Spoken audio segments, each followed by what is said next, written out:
Alhamdulillahi rabbil alamin wa salatu wa salam ala rasulillahi wa ba'd wa salamu alaykum wa rahmatullahi wa barakatuh.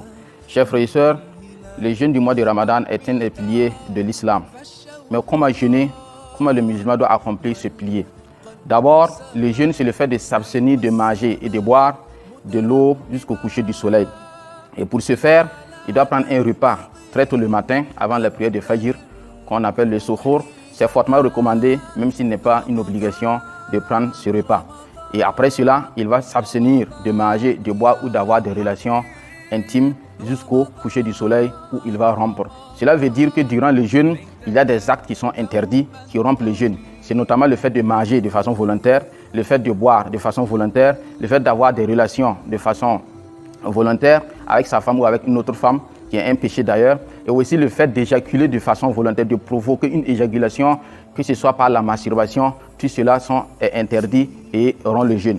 Au-delà de cela, il y a le fait de provoquer un vomissement. Le fait de provoquer un vomissement rompt également le jeûne, donc cela est interdit. Il y a des actes qui sont autorisés, qui sont tolérés. C'est par exemple le fait d'avaler sa propre salive, cela ne rompt pas le jeûne.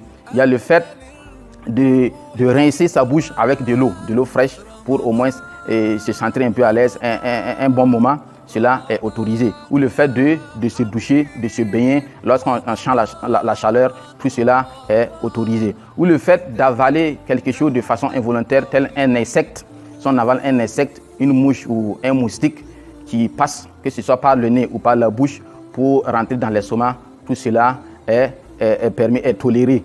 Et il y a le fait aussi d'inhaler la poussière ou du moins la farine de façon involontaire. Lorsqu'on travaille dans une usine qui produit la farine, par exemple, on ne peut pas éviter d'inhaler cette farine-là, ou sur la voie publique, il y a la poussière, on peut inhaler cette poussière-là, cela ne rompt pas le jeûne.